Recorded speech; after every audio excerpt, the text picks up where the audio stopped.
साहेब तुम्ही किती आश्वासन आमची पूर्ण केली हो, मग तुम्ही किती खोटं बोलतात? तुम्ही किती खोटं बोलतात ते सांगा. अहो निवडणुकीपूर्वी तुम्ही इलेक्शन होईपर्यंत एवढं आश्वासनं दिलं होतं, एवढं आश्वासनं दिलं होतं की आता एक म्हणण्याची वेळ आलेली आहे.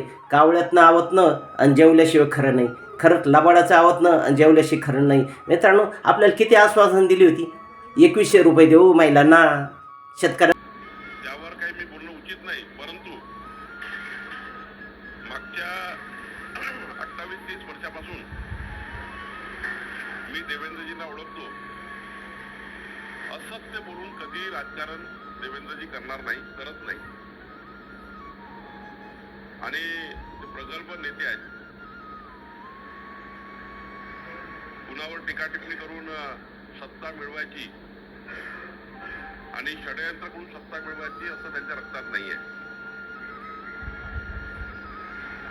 एखाद्या वेळी त्यांचं पद गेलं चालेल, एखाद्या वेळी ते पदावर राहतील नाही राहतील, परंतु खोटं बोलून षडयंत्र करून कुणाच्या पाठीत खंजीर खुपसून देवेंद्रजी मोठे झाले नाही.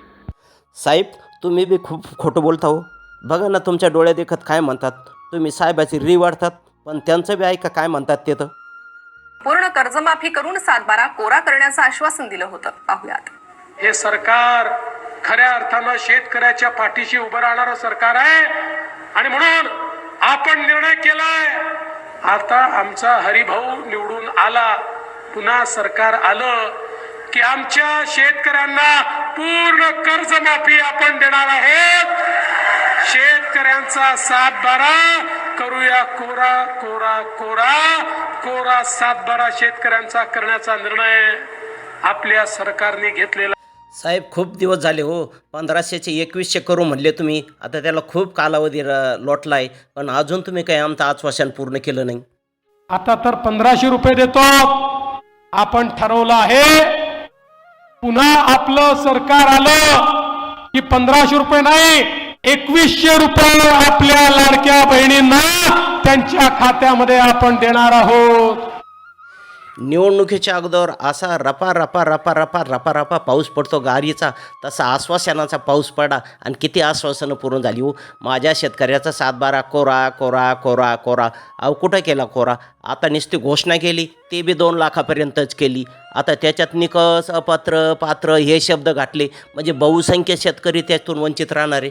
आणि पुन्हा तुम्ही आमच्या, आणि तेवढंच नाही साहेब, तुम्ही तुमच्या तोंडानं आमच्या लाडक्या बहिणीला 1500 ऐवजी आमचं जर महायुतीचं सरकार आलं तर आम्ही 2100 रुपये देऊ, 2100 रुपये देऊ. आजची मोठी वल्गना केली होती मित्रांनो.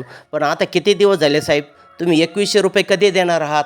आणि आता तुम्ही म्हणतात मीडियाच्या माध्यमातून सरकारची बदनामी होते, कोणी जर खोटं बोलत असेल त्याच्यावर गुन्हा नोंद होईल. मग मला सांगा, आता तुम्ही किती आश्वासन दिले?